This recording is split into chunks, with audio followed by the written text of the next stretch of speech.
We are back. It is episode 73 of the Metal Round Table. Read that. Whoa! Wait a minute.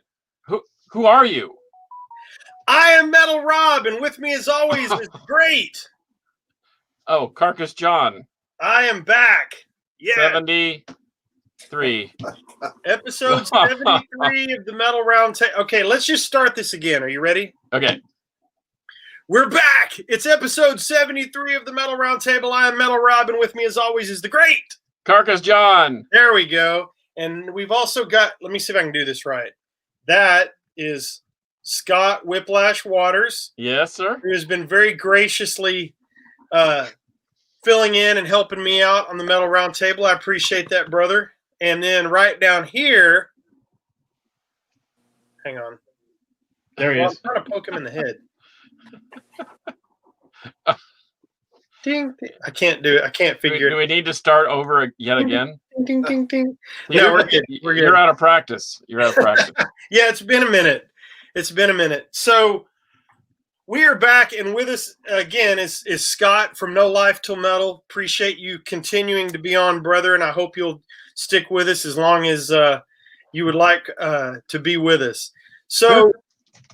We'll get this going. I'm going to introduce Chris in just a minute, but shout outs. I had something. I've already forgotten it. So I got to tell you, I've been talking about this on the Metal Rob show, and this is my shout out, I think. This new Chris Manning album that we've been talking about, it's going to be one of my albums of 2020 for sure, and we'll get to that. I also did a little mastering work for Under a Spell, so that was cool. Local DFW band. So that was neat. And what about you guys? Carcass? Well, I'm going to shout out my son-in-law, Brandon Sorby. He gave me this Lich King shirt last year, kind of as I don't know if it was a joke or a motivation, but I couldn't fit into it. It's a European extra large, and you know me. But guess what? It slipped right on today, and it almost feels too big. Nice. So what are you going to do about it? So shout out to Brandon Sorby and my daughter, Carcass Spawn, who has been on the show and helped me out that one time when we did the episode live and in color from the mountains of Utah. And that was really cool. But other than that, what about you, Mr. Scott? I got a new record in the mail today. I got a new potato chip in the mail today. Oh, my. Oh, no. That's it right there. I'll get it. Look at my back. Isn't it pretty? Production value. There we go. Never said I wasn't professional, but I got the new Accuser. Oh, nice. You got another? Is it another potato chip though? Because didn't you get that last week and it was kind of potato chippy? Yep. And they sent me my replacement record, and it's also warped. So they've got an issue over there. They're putting those things in the jacket and shrinking them when they're still warm. That's what's happening. Something, because they're all shaped like potato chips. Can't you flatten that out? Oh, I can, but flattening out a record will make it playable, but it still messes up the sound because you take plastic and you flatten it, and it no longer is going to be perfectly round. It's going to get a little egg shaped. Yeah, right on. But yes, I can fix it, which is what I'm going to do because obviously they're all going to be jacked up. Yeah, well, that sucks. Well, Chris, welcome aboard, Chris. Now he's gonna production value. Oh my gosh! What's up, Rodney? Guitars. This is my Cherry Sunburst one. I just bought a brand new black one, and these are amazing instruments. My Gibson, my new black one was made in April, and it's the best instrument I've ever owned. Nice. Those are my shout outs. So I'm also a big Fender guy too. I love the Fender neck. Hey, get up on your mic a little bit if you can. Yeah, you're not very loud. I can just talk loud. Then I don't have to look at my ugly mug anymore. You can look at Bruce Kulick instead. Nice. His hair looks so natural. Well, let me introduce our special guest today. This is my buddy from, since 91, I think. As best we can, 92, as best we can pin it down. And it's Kiss related. the reason we know about what time we met, because it was right around the Revenge tour, right? Right before. And we can tell that story as we get into, well, that's 90s Kiss. But anyway, so I want to introduce you the guy I was talking about the album earlier. This is my buddy Chris Manning. We have known each other for, gosh, a long, long time. And when he got to doing his big rock record, he's done lots of instrumental stuff. He did a New Age album years ago. Did a nice EP with the song called Texas Smoke on it. I don't remember what else was on there, but has been prolific in guitar music for a long time. And I've been after him for 20 years to do the big rock album. Well, he did, and he fucking delivered.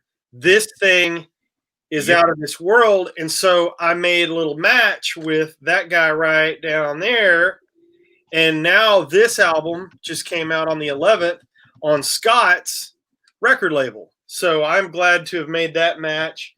And this thing just crushes, man. So let's talk a little bit about the record before we get into the 80s Kiss thing.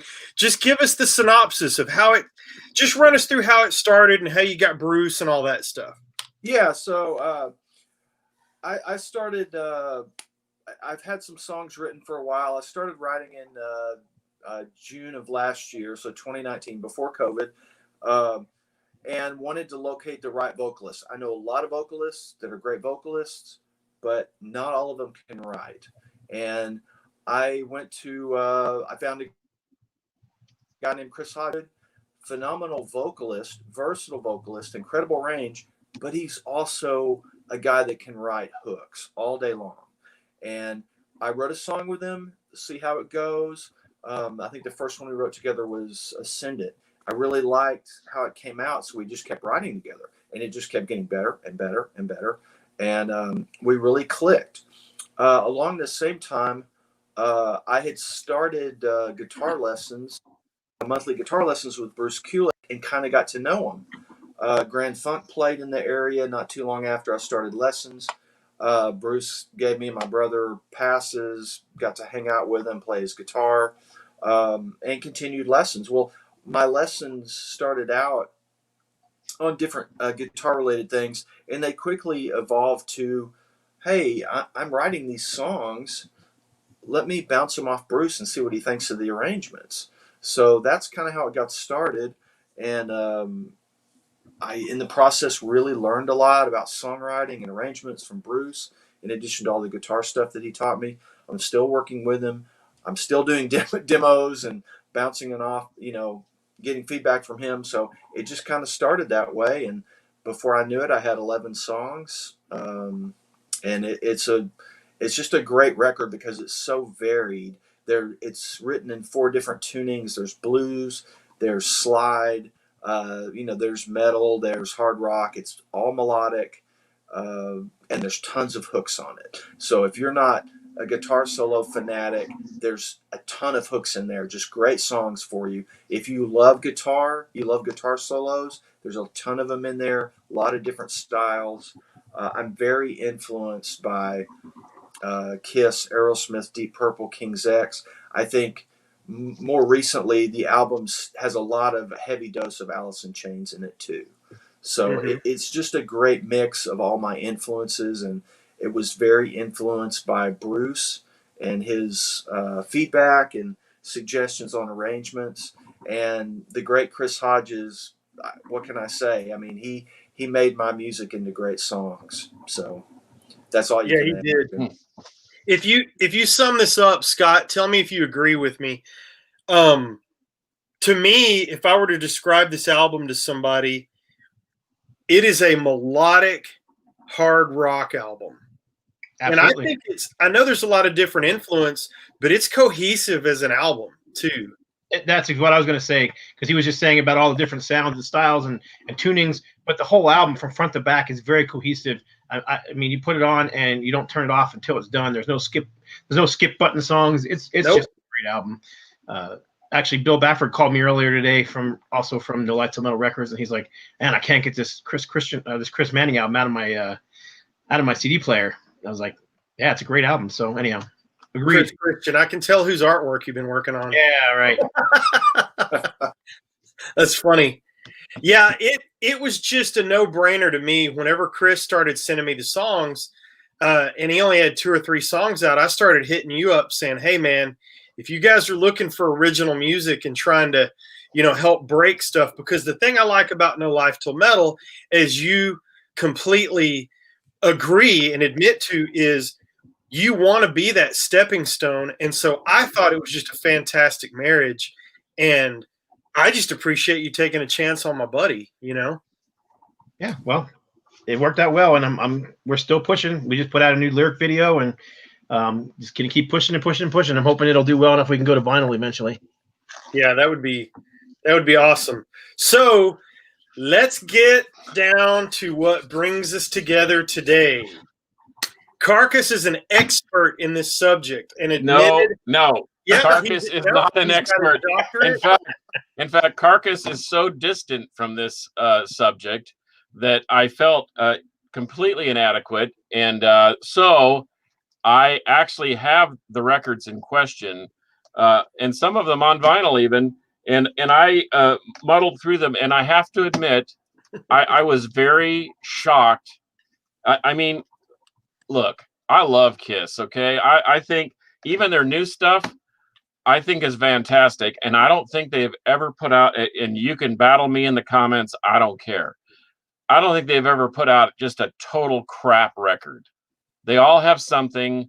They all have, you can go ahead, make my day. I went through this trash. This was in my trash section of my collection, and I okay. I'm gonna say something so shocking. I think out of the bunch, this might be my favorite. Oh, yeah, we'll get there. So we'll get there. I'm sure we will. Now, Lick It Up is great, but you know what? The Vinny stuff, like Unmasked, I don't know. It's just weak. It's twangy. But you guys, I'm gonna sit here and I'm gonna listen and I'm gonna get an education because Let's start at the beginning. 1980. Okay. Yeah, 1980. Let's do it. I didn't like it. I thought it was no makeup. I thought that was the ground rules. 80s okay, Kiss. Okay. I thought so too, Chris. I thought so too, but I sent you all an email. 80s Kiss. It don't matter. We'll get to the makeup stuff. But I mean, okay, what do you got? Vinny Appice producing here, who also produced the last album. They had a big hit with the disco song that convinced them to use him again as a producer. But this album has great songs that are very poorly produced. I mean, it's okay. I don't like it. Personally, I don't like it. The production robs the band of their edge. We did a Kiss episode. Carcass and I did a Kiss episode early on, and we covered a bunch of this. But to me, I'm not going to disagree with you on the production, but I just felt like they were kind of lost right here. That's what it sounds to me like. I agree, because Kiss was trying to find their way, and Unmasked was just taking them a little more away from their core sound into a lot more pop. They started heading that way. You could argue with Love Gun, even though it's a great album, they got to Alive 2 and did Tomorrow and Tonight, and it's kind of going over, into what became Dynasty, and then Unmasked is just they continue to move away from their core sound. It doesn't mean there's not good songs on there, but it's too pop. It's not Kiss, and then they really lost their way when you get to The Elder. I don't know what the hell they're doing. Luckily, they regained their footing by the time you start talking about Creatures and of course Lick It Up, which is a massive. I looked up both. Sorry, go ahead. I think that this song I like Is That You. I like Tomorrow. I think Torpedo Girl is funny as hell. Yeah, Ace has got 3 great songs on that album. All 3 Ace songs are really good, but they're destroyed by weak guitar tones, weak drumming. It's just not. It's destroyed by the Vince Poncia production. This is just lost to me. So I want to get through that one. I want to get through The Elder, And Well, then, let me read this quote to you because I looked up a quote from Paul Stanley about Unmasked. This is off of Kiss Behind the Mask, and this is Paul Stanley himself. I would give this album 1 star. A song like Tomorrow is a great song, but I think Unmasked is a pretty crappy album. It's wimpy. A lot of those songs started out much ballsier, much more heavy rock and roll. Somehow they lost something along the way to vinyl. I have to agree with Paul Stanley. well, I'd love to hear the demos, because then, I mean, there's not a whole lot to say here. No. There's a lot to say there. Why I don't not? know It's what- weird, but it's kind of cool. It's kind of The A cool. song, and then Yeah. it's just, World Without Heroes is great on the Unplugged. The Unplugged set they did live. World Without Heroes is great, but I just can't even listen to that album except the A song. Yeah. I don't get it. I just, It's a great song. I like I as well. yeah, it's okay. I just don't know what's going on here. I haven't. I even listened to. I probably listen to it once a year just for grins. And then I'm gonna skip this because it's just a compilation. But It's not a compilation. There's What? some great songs on it.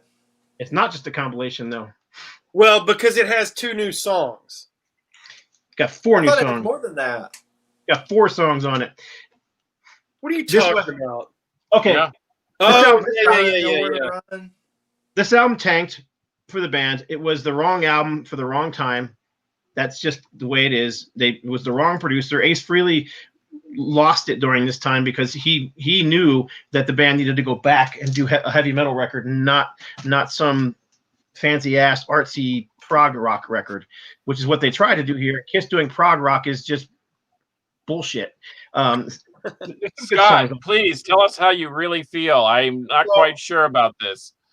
But Polydor, or who was their European label at the time, were like, that album sucks. We need a new album now, and we need some rock and roll. We don't want any more of this prog stuff. So they recorded these 4 songs, and that was basically what Killers was for the European market to say, hey, Kiss is back. They're playing rock and roll. They're no longer, doing artsy stuff. Okay, well, I don't want to spend a ton of time on this, but I got a question. Where are you getting 4 songs? I know I'm a Legend Tonight, Down on Your Knees, Partners in Crime, but what's the 4th one? Hang on, let me look. I'm a Legend Tonight, Down Knees. I haven't looked at this one. Sure Know Something is on there, and Nowhere to Run. Say that one. Okay.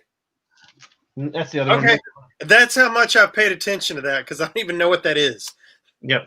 But those 4 songs were still Kiss searching for a sound that wasn't quite the, when John and I were talking last week about the whole 70s sound and on all these bands kind of losing their way at the end of the 70s before, in the meantime, you got all these underground bands coming up, this new wave of heavy metal coming up in 78, 79, 80, and Kiss was lost in their rock star ways and didn't know what the heck they were doing. I think if they would have created a heavier record than those, they probably would have skyrocketed rather than sinking into half empty stadiums at the time. But right now, I want to turn Chris loose on this because Chris and I have had not a debate. We've had this discussion many times over the years, and sometimes we'll call each other and say, "Hey, man, do you have time for Vinnie Vincent talk?" And this is why. So tell us, Chris, Vinnie Vincent's. Tell us the importance. You know what I'm talking about. Yeah, so Vinnie Vincent came into history at a time where they really wanted to start leveraging the Van Halen sound.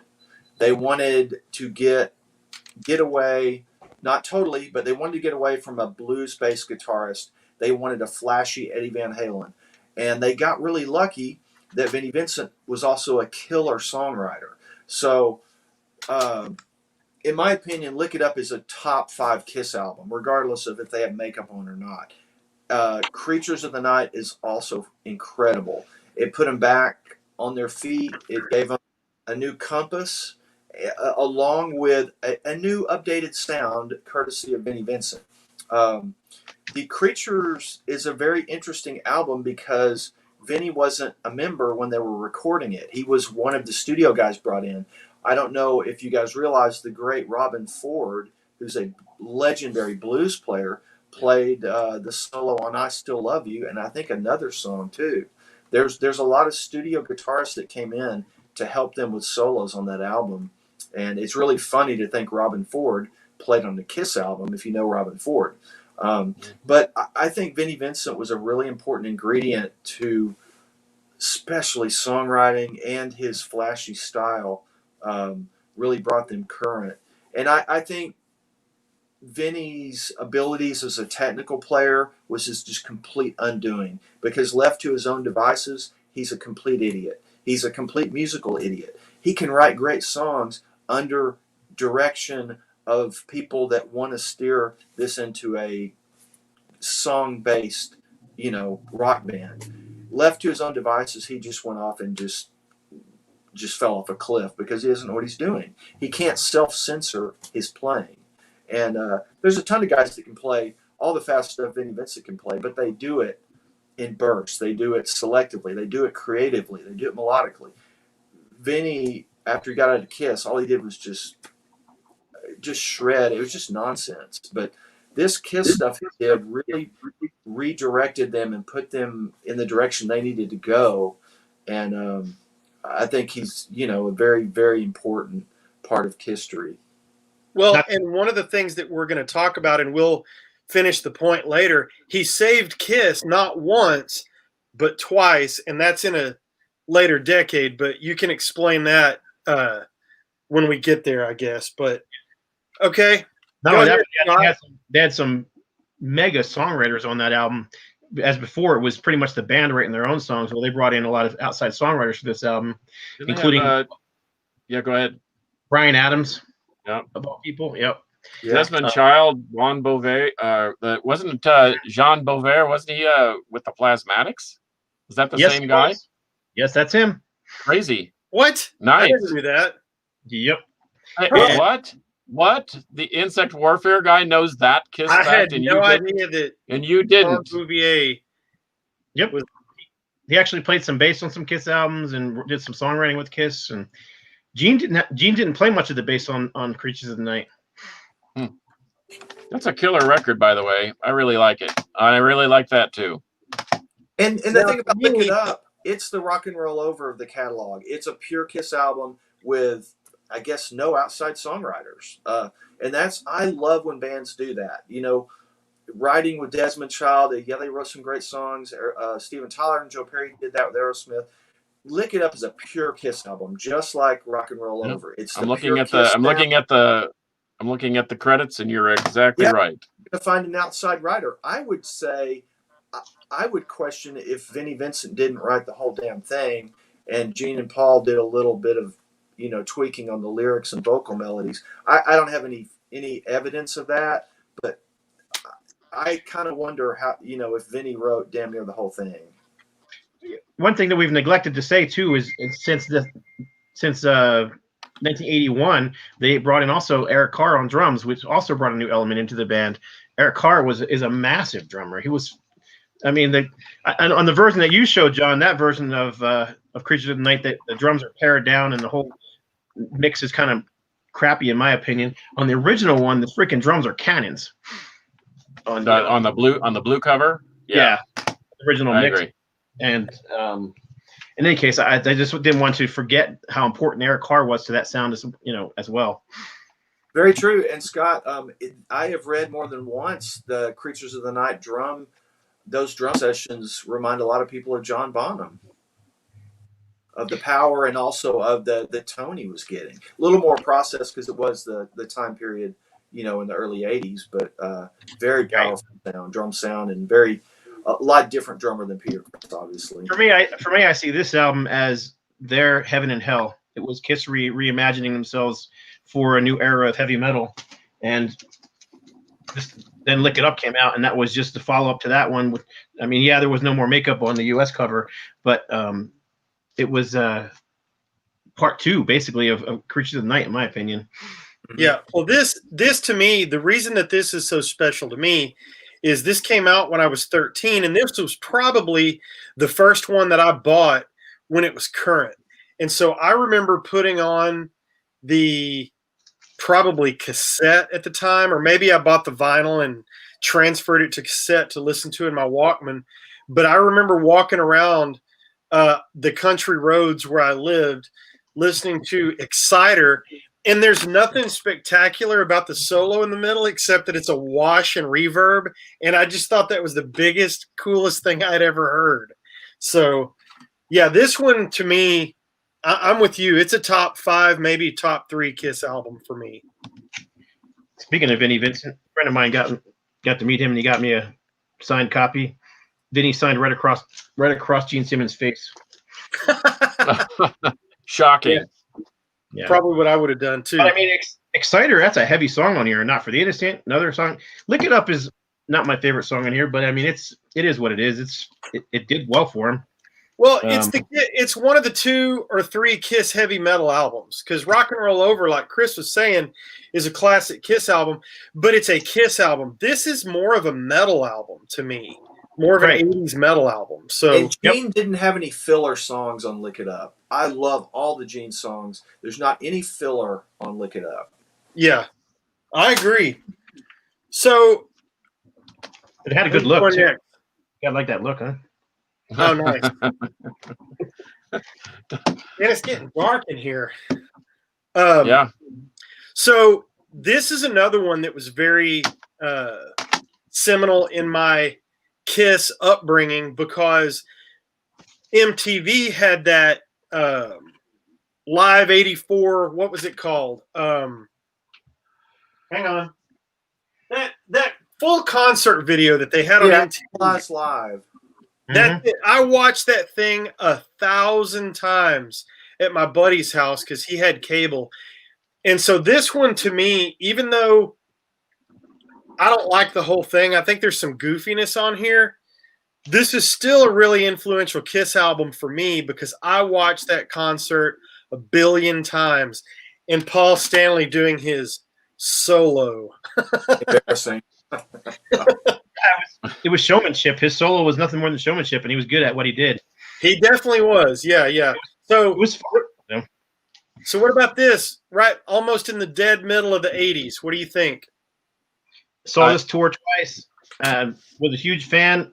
I'm not as big a fan of this album as I used to be, but there are some great songs on here. Of course, Heaven's on Fire is you can't deny the hook on that song. It's a huge hook.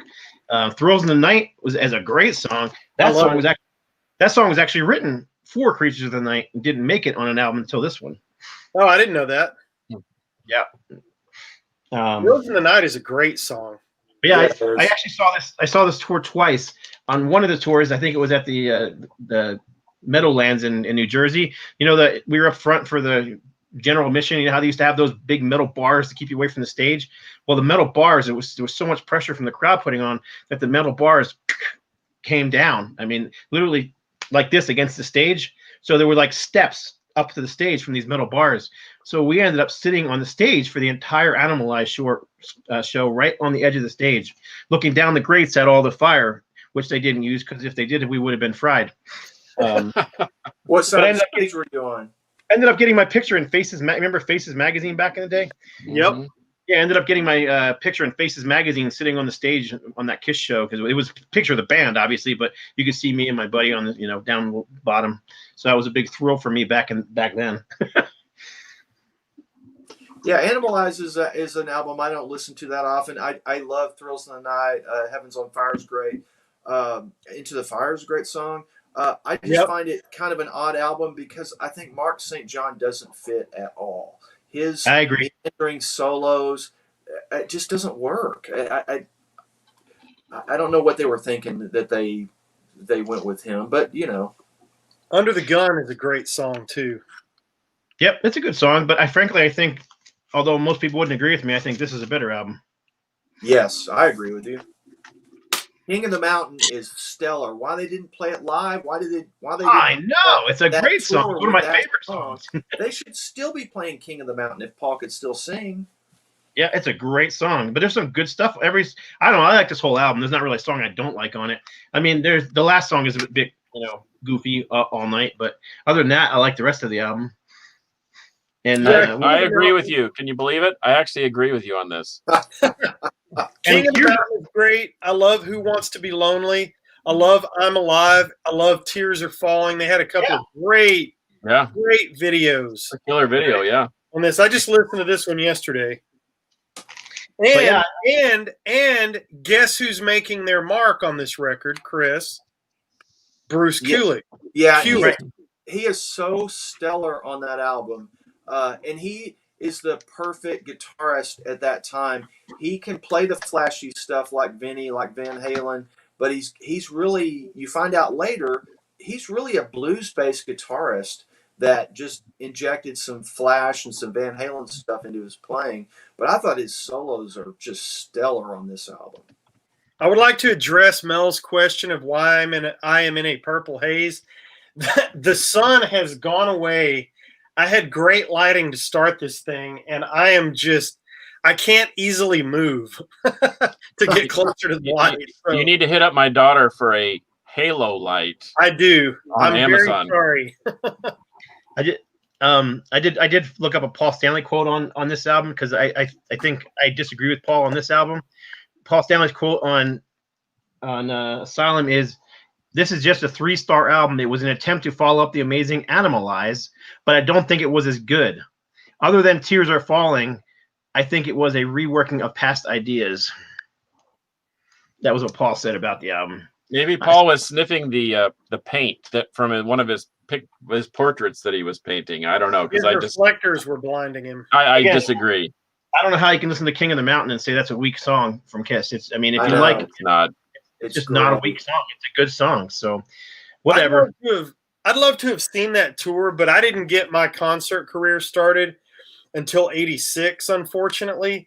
This came out in 85, and so I completely missed it. In fact, I don't think I even saw Kiss until 90. But before we get there, before you go real quick, I got Gene Simmons' quote on this one too. He says, "This is only a 2-star record. In the same way that Rock and Roll Over and Love Gun were sister records, we were desperately trying to recapture who we were in the 70s, but also didn't want to sound 70s, which is why we got a faster guitar player. It's sort of a weak record." Disagree. Disagree. Gene, you're dumb. And I don't before agree we with you. go to Crazy Nights, realize that because of Paul, they squandered 12 months of inactivity so they could wait around for Ron Nevison, the producer who had produced hits for Heart. Cheap Trick and Ozzy. Yeah, to wait around for that guy to be available. They just squandered a year. Everybody just sat on their hands and did whatever. To produce this. And I'm a fan of Crazy Nights. I wish that it could be remixed. I think it's one of the most amazing set of solos that Bruce has ever done, regardless of the quality of the songs. I think it's a really strong record. I just wish it had been remixed. I wish they had not waited a year. I put these two together. I think it's a producer problem more than anything else, than a songwriting problem. Wrong producer for that record. This record. for me is solid. I actually give this a nod over Asylum. That's just my opinion. I might even like this song for song a little better than Animalize. Yeah, man, there's some good stuff on here. Crazy Crazy Nights is good. But Turn on the Night, I could play that over and over and over. And I don't know if that's in their, repertoire ever. I don't know if they've ever played that live, but that's what I know of. This album is also Paul Stanley at his peak vocally. I mean, the stuff he was pulling off vocally is amazing on this album. Yep, I agree. But then you get some of the lyrics are kind of wretched though. Bang bang you and no. That one's I don't know. I don't dislike this album, but it is definitely not one of my favorite Kiss albums. Now, somewhere around that time, or is when Chris and I dogged the trail of one Bruce Kulick at the guitar show, and I got this card signed. I know I'm in a purple haze. Somebody buy me a freaking light. My light's like a freaking floodlight, so I'll share with you. We've got to fix this. Yeah, we ran into Bruce at a guitar show. I think, was that around, I don't know, 92, I guess. 92, 93 probably. Yeah, so that's when I got that signed. That was pretty cool. Glad to still have that. It pairs nicely with the Chris Manning album. Up next. Oh, okay. I skipped the compilation. Sorry. And again, it's not just a compilation. So you had a couple new Yeah, songs. let's put the X in sex. Oh, yay. Oh, I'm glad we missed that. I mean, I'm glad that was on there somewhere. Yeah, it's just not. It's not a good compilation. It's not good. The new songs aren't good. I think even Paul Stanley said something about the songs being crap. I got the quote here somewhere. Oh yeah, here it is. Paul Stanley from Face the Music. He says the songs were horrible. Rock Hard was written by me and Desmond Child. Diane Warren, a case of these great minds going terribly wrong. X and Sex wasn't much better. Amen to that. It was horrible. But anyway. Yeah, I will say one thing about that album. The mix on Love Gun is my favorite mix. If you listen to Ace's solo, the outro solo, you can hear a little bit more than you heard in the original mix from Love Gun. It's just a really great mix. I think his it's not remastered, it's remixed. And I love the mix on Love Gun on that album. I need to pull that out and check it out. I don't think I even ever knew that it was remixed. Well, then having Eric Carr is actually a good singer, but having Eric Carr sing Beth was just a bad idea as well, in my opinion. Yeah, I think you've got to leave the classic alone. That's a Peter Criss song, period. That's just Paul sticking it to Peter. I mean, it was that, but I mean, it's really he was sticking it to Eric as well. I mean, because Eric had wanted to sing on a Kiss record for a while and had sang on demos and done a good job at it, but yeah, they just wouldn't let him sing on a record because I guess he wasn't really an equal member at the time. So, or I don't know, he never was, I guess. But in any case, this is where I saw Kiss for the first time. Great tour in Dallas at the Starplex. And my favorite thing about the entire show was they opened with I Stole Your Love because they started going back and playing the classic Kiss songs again. And I was thrilled to death that that's what they did. And my favorites on here, I like Rise to It, Hide Your Heart. Check. Yeah, Boomerang. and other than that, I'm kind of out. I think Forever is an incredible song. Me and my wife Forever is love fantastic. that song. I think that's an incredible ballad. The solo that Bruce did in that, I think might be his best solo he's ever done. Period. I just think it's great. And a little bit of trivia on that song and that solo. Bruce told me that he had worked up, I think most people know he had worked up an electric solo and they came in at the last minute and said, do an acoustic solo. And he's like, what? I've been working so hard on this electric solo. So Paul told him, I want a solo, an acoustic solo that's kind of like the Zepp song, Thank You. And so that's the instructions he was given. Huh. Well, I think Okay, it worked. deep cut on here that I love. I'm not a big fan of this album, but You Love Me to Hate You, I think is a great song. It's a very deep cut for sure. Another thing about this one is that finally Eric Carr is given a chance to sing on an actual song that he wrote as opposed to, Beth. And I think it's a decent song. It was Cadillac Dreams, right? Is that the correct song? Oh, yeah. It's Little Caesar. That's it. Little Caesar. You're right. Thank you. Yeah. Yeah, you're right. You're right. Gene sings Cadillac Dreams. You're right. Yeah. And then Hide Your Heart was also recorded around the same time, if not a little earlier, by Ace Frehley on his solo record. And I mean, maybe I'm biased because I'm just a huge Ace fan, but I kind of like Ace's version better. And let me ask an ignorant Kiss question. Isn't that a cover? That is a Paul Stanley composition that he sold out so that other bands recorded it. So there's actually like 5 or 6 versions of that out there, as I know. Molly Hatchet did a version of it, which is just god awful. I love Molly Hatchet, one of my favorite bands, but they should not have gone pop direction. That's just. Thought, for some reason, I thought that was a cover tune. Nah, it's Paul. I'll check it real quick, but I'm almost 100% positive that it's a Paul Stanley composition, and Ace Frehley recorded it. I think it's co-written with Holly something. Maybe Holly. Do you guys know what the Hot in the Shade album was originally going to be named? No. Condemnation. What? Condemnation. Oh boy. Not a great idea. Just when you don't think Kiss can be any more cheesy. Well, they had just put the X in sex, and so they wanted to keep it. Of course. You know? Yeah. Yeah, and let's see. He did write the song. I don't see a co-writing credit on it, but I guess it doesn't make a difference. But Bonnie Tyler recorded the song, and Molly Hatchet and Ace Frehley all recorded the song, I believe all around the same time. So Bonnie Tyler, Molly Hatchet, Kiss, and Ace Frehley. Boy, that is a weird. That's weird. Oh, Sorry. It's Holly Knight and Desmond Child. Oh, he keeps looking down. And So John and Brenda for me to see your last name in an email because I wanted you to just be Carcass John. Now, sorry about that. Yeah. Well, that is about all I've got on 80s Kiss. Have you guys got any parting shots?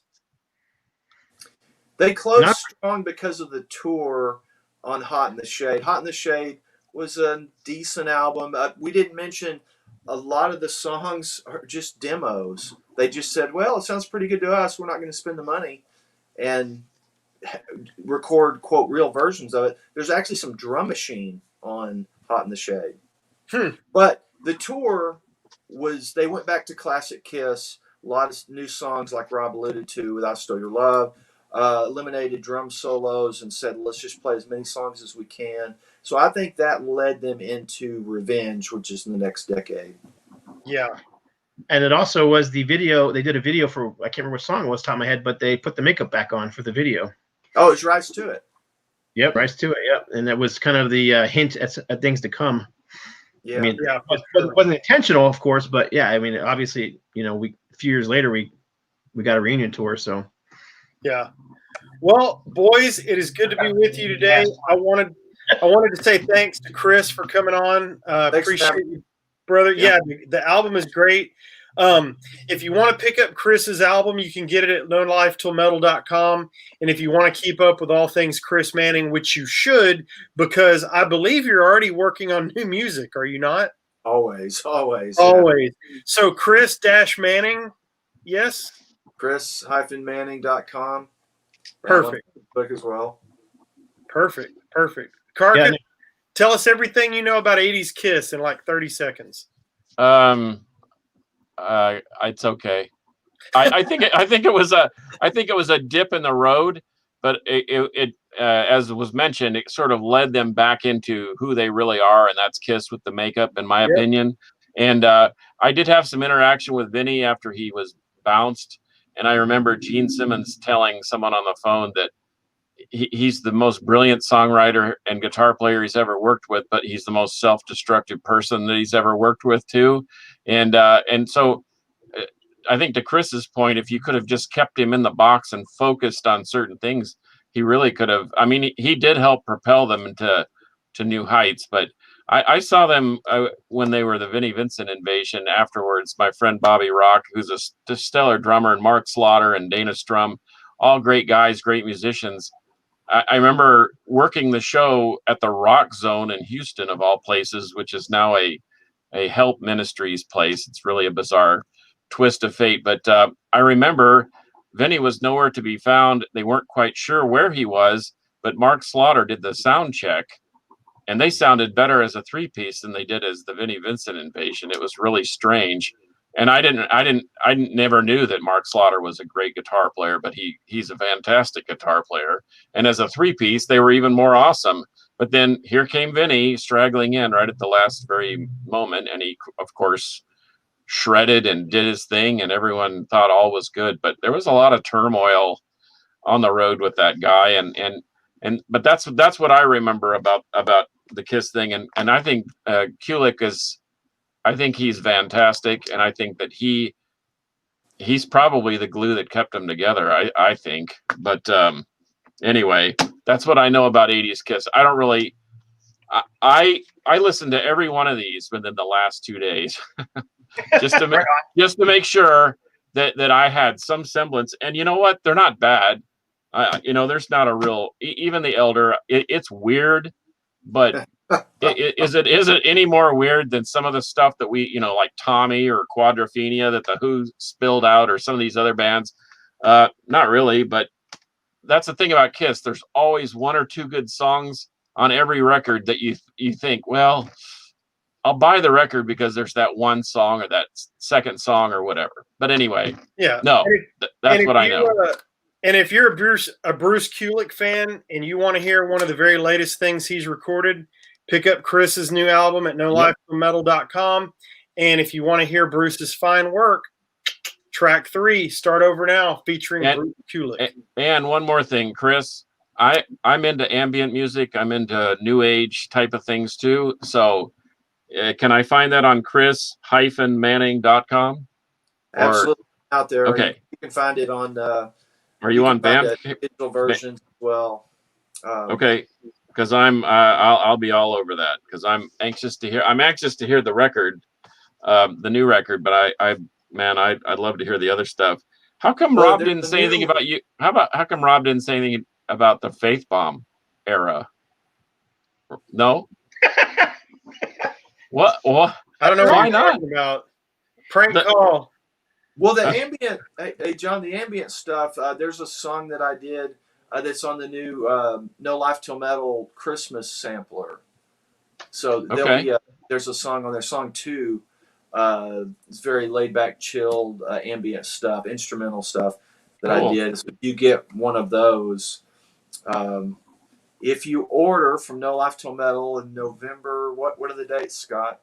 It's this coming weekend. This Friday, I believe this Friday, Saturday, and Sunday. They're having their big Black Friday sale, and you will get the Christmas CD compilation, which has 2 tracks from Chris Manning on it, including the one you just talked about, an instrumental, which is titled Winter's Journey, as I believe. Correct. And you get that for free. I believe that the comp is free with. There's a fly in my room driving me absolutely bananas. I just thought you were doing Barney Greenwave there for a minute. Spider web. I'm just fighting this fly, man. He's huge. Anyhow, Nice. But yeah, NoLifeTillMetalRecords.com, NoLifeTillMetal.com, both of them will get you there. And yeah, big sale this weekend. So all the Rocks records as well. All that stuff is going to be on sale. I don't know the exact sale price, but Bill Bafford usually gives killer deals during Black Friday. So Cool. Plus he gives you all kinds of stuff. I'm happy to support that. Oh, look, special guest Chris Manning of what? Say it, Rob. Say it. Come on, man. I love Faith Bomb. I'm a bit player on the Faith Bomb stuff. I mean, I co-wrote a song. I played bass on one of the albums. I probably did 2 live shows out of all the live shows they did. I was just like a utility infielder bot. Rob would just call me. I need a solo. No Faith Bomb call. But, okay, speaking of the new album, there is a music video that has Bruce Kulick in it for the song that he played on. It's a great video. It's out there as well. Right on. Oh, man, yeah. If you want a taste of the album, just go out there and find Chris Manning on YouTube and check out the videos for, I believe they are Start Over Now and Push. Am I right? Push. Yep. Correct. Exactly.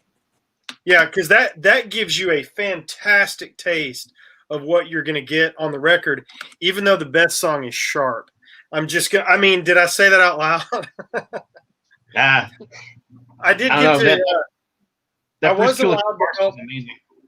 I was allowed to help create the track list, which I appreciate very much, and I pushed hard to get Sharp #1. You did. I wanted the most pummeling, badass song first, and That is not to undersell the rest. Gosh, we could keep talking about this all day. I'm going to. Sharp, 10 out of 10. Get Me Out, 10 out of 10. Start Over Now, 10 out of 10. Push, 10 out of 10. One of the things that is I'll let you talk about it. Sovereign. I don't know how much you want to talk about Sovereign or where it came from or anything, but that is just a show-stopping great Yeah, song. Sovereign is. I used to be in a band called Divinity in the late '90s, and we were actually playing in Houston one night, and our vocalist came up to me and said, "Hey, this drummer, he says he's in a band, wants to talk to us." And I look over and it's Jerry Gaskill of King's X. I'm like, "Oh my gosh, I'm a huge fan." Anyway, Divinity was a really great original band that I was in, and there's a guy, Dimitri, that was the lead vocalist of that band and guitarist as well. And he actually wrote lyrics to Sharp, which is the first song on the album. And it was great to write with him again. And then I re-recorded a song that whole band wrote together back in the 90s, and it's called Sovereign. And it's just a great song. It sounds just as good as it did back then. Yeah, it does. We were always Queensryche, so if you like Queensryche, you'll probably like some of my new album as well. One last thing about this album before we get off of here. Tell us about To the Sixth Sun and Chandler. So me and a Dallas songwriter wrote that song together. It's an epic song. It's like over 6 minutes long. Has some good ambient stuff in it at the beginning too, John, and at the end. Sweet. It would be right at home on a concept album. But the guy that I got to perform the vocals on that is Chandler Mogul, who's an amazing vocalist, just like Chris Hodges is. And Chandler actually sang on Punky Meadows' solo album. Oh, wow. Punky Meadows of Angel. So that's how I found out about Chandler Mogul, and actually found him, contacted him about singing on The Sixth Sun. And he does, right before my guitar solo in the middle of that song, he does a scream that I can't compare to anybody but the great Glenn Hughes. If you've heard Glenn Hughes sing and scream, Chandler can do Glenn Hughes. And so that's the bonus track. And it's a great song, and Chandler just knocks it out of the park on the vocals. And he's a phenomenal vocalist, just like Chris Hodges is. Both those guys are also doing tribute bands. Chandler's in a Foreigner tribute, and Chris Hodges is in Linkin Park tribute. I'm in a Zeppelin tribute, so I love playing Zeppelin. So there's a little bit of Zeppelin on my album too. Yeah, it's a great record. I will stand by it until the day I leave this earth. It is amazing. I love it. Is that it, boys? Are we good? That's it for me. Unless you want to talk about Osric Tentacles or Insect Warfare. Nope. Fair enough. All right, it's good to be with you boys again. Now, Chris, I don't know if you know how we do this, but we say until next time, we throw the metal horns and we say metal will prevail. So, for episode 73, I am Metal Rob with Carcass John and Scott Waters and Chris Manning. Thank you so much for tuning in at I am Metal Rob, at Carcass John, NoLifeTillMetal.com, Chris-Manning.com. Hit us up. We love you so much. And until next time, metal will prevail.